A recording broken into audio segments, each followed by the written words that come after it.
Igama lami nguMelusi kaSkhosana. Sizofunda noma sizokwenza izibonelo zoku-add-a ama-fractions noma ukuhlanganisa ama-fractions ahlukile anama-denominator afanayo abuye futhi abe nama-denominator angafani. Phambi kwethu sinesibonelo esizosebenza ngaso. Isibonelo sethu ipheshana nje elincanyana laphayana linezibonelo ezu-1, 2, 3, 4, 5, 6, 7, 8 zu-8. Ngiyafuna zona sizenze zonke, kepha kungenzeka singenzi zonke ngoba kunelinye ipheshana ngaphansi sizokwenza izibonelo zathi. Sithathe isibonelo nje sokuqala. Isibonelo sokuqala isika-3 over 7 plus 2 over 7. Phambi kwethu ama-denominator afanayo sokolisi kakhulu sesizohlanganisa nje u-2 no-3 na. Sithi u-2 plus 3 ungango-5. Sizoba nempendulo yethu ka-5 over 7. Phela lapho isibalo sethu i-fraction yethu esinayo. Sizothatha isibonelo sika-C, sizosijampa sika-B, sithathe sika-C. Sino-5 over 16 plus 5 over 12. Mawungathi uyabheka ama-denominator wethu awafani, sizokwenza ukuthi afane ama-denominator wethu. Sithole lento abayibiza i-least common multiple noma inamba ephindaphindekayo encane ezozenza ukuthi zifane. Zoyi-2-ke ziyakwazi ukuthi ziphindaphindeke zifane. U-16 no-12 mawuziphindaphinda uthola ukuthi uthola inombolo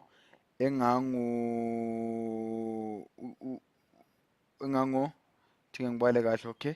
Ngiyabonga. Inamba engango-48 engiyitholayo, no-12 ngale ngizomenza u-16 ngizomenza u-48, ngiwashintshe no-12 ngimenze u-48. Ukuze sithole u-48 ku-16 simphinde kawu-3, no-5 sizomphinda-ke kawu-3. Mawuphinda u-5 kawu-3 uthola u-5, 10, 15. Uzothola u-15. 15 ngizombhala laphaya. U-12 simphinde kawu-4 ukuze sithole u-48.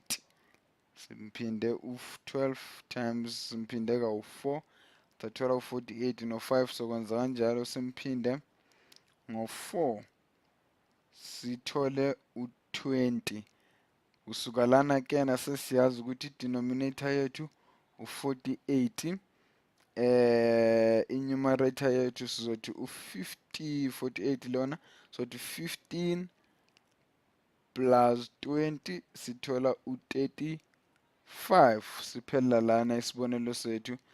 Singakwenza singabheka ukuthi mhlambe singakwenza ukuthi sibe sincane nasi sinciphise, kepha yikho inamba ezingenayo ngayo noma ezidivayideka ngayo sizoshiya sisiyekele la isibalo sethu. Thi ngibone-ke ngizothatha ngiyacabanga isibalo sika-E. Sosebenza ngaso u-8 over 25 plus 7 over 10. Ngabe ikhona inamba esingayisebenzisa laphayana? Yebo ikhona.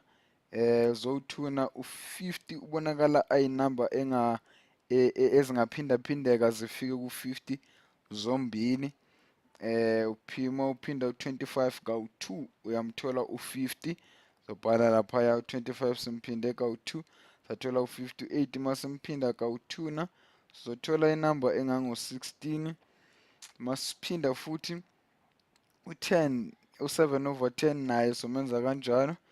Sizothi u-10 masimphinda kawu-5 sinikeza loya 50 loya. Siphinda u-7 naye kawu-5 sithole inombolo engango-35.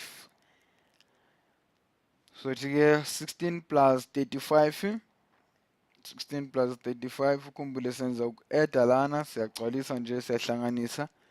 Sizothi 16 plus 35 sithole u-51. Phela lapho-ke isibalo sethu. Azi mhlambe singathatha esinye noma ngithathe lesi sokugcina.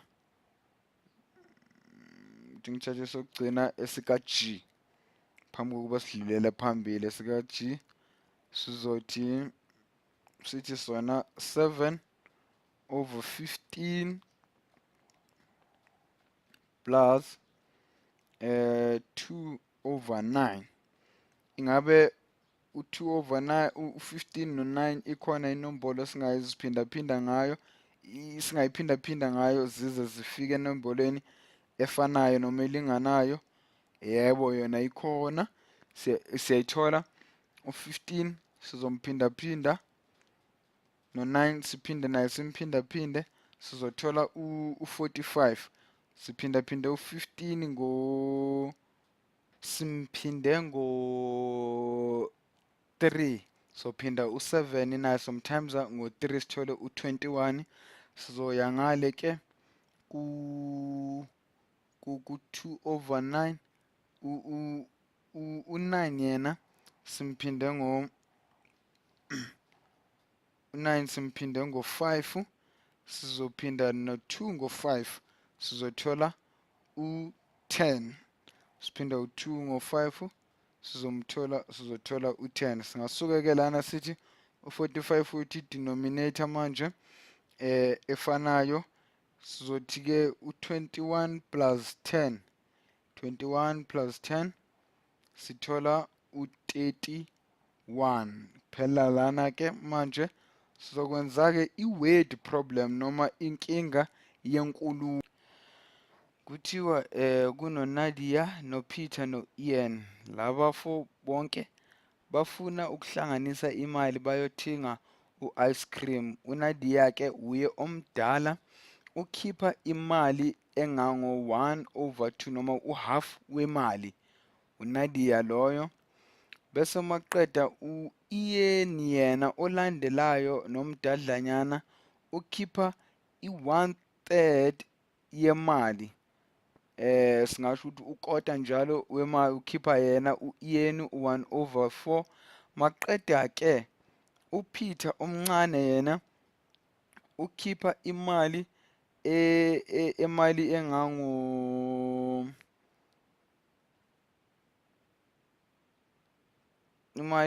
engango encane u1 over 4 noma ucezwana lemali kule mali abanye abawukhiphile encane kunabo bonke. Kuthiwa ke bafika la kuyothengwa i-ice cream khona, bathola ukuthi kune-tax efunekayo, imali yabo ngathi ayenele kangakho.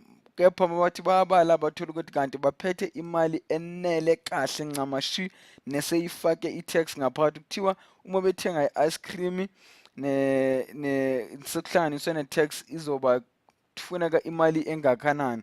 Into soyenza ukuthi kuleya mali yabo sizoshintsha ama-denominator sithole ukuthi imali yabo ingakanani abanayo ne-tax kuzomele bayibhadale. Sizothi kena ushintshe zonke leza number ziyashintsheka ziyenze u12, ama-denominator wethu azoba u12.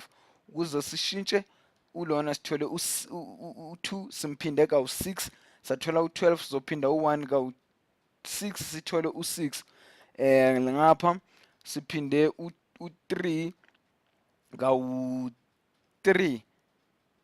Yebo, siphinde u3, ngiyaxolisa, siphinde u3 kawu4 sathola u12, sizophinda u1 kawu4 sithole u4. Ngapha siphinde u4 kuze sithole u12 siphinde u4, thike ngibale kahle, simphinde kawu3 sizothola u3. Masiphinda u1 futhi kawu3 sizothola u3. Ngakho-ke sothatha zonke leza nombolo sesine-denominator efanayo ka12, sizothi u6 plus 4 plus 3. 6 plus 4 plus 3 sizothola ukuthi impendulo yethu ingango-13. Uma uhlanganisa leza nombolo zonke uzothola inombolo engango-13. Sesino-13 over 12, yiyo imali eseyiyonke ebayihlanganisile. Niyabona ukuthi i-improper fraction sizoyenza ukuthi kena ibe i-mixed number, sithole ukuthi kwenza sothi 12 over 12 plus 1 over 12. Sothi u12 lena inombolo ephelele ingango-1 ke, bese maqeda sisala ngo1 over 12 nayi i-mixed number yethu ewu1 over 12. kufana nokuthi ke imali abayikhiphile nokuthi bathenge i-ice cream basebenzise imali leyana engango 1/12 ekubeni u1 wethu or u1 wabo yabo sifuna ukuthola i-tax kahle ukuthi nemali yabo ethengwe i-ice cream ingakanani. U1 wabo i-ice cream ibathathe imali engakaya, maqeda i-tax yabo yabathatha u1/12 emalini ebebanayo, kuyi-tax yabo u1 kuyimali abathenge ngayo i-ice cream.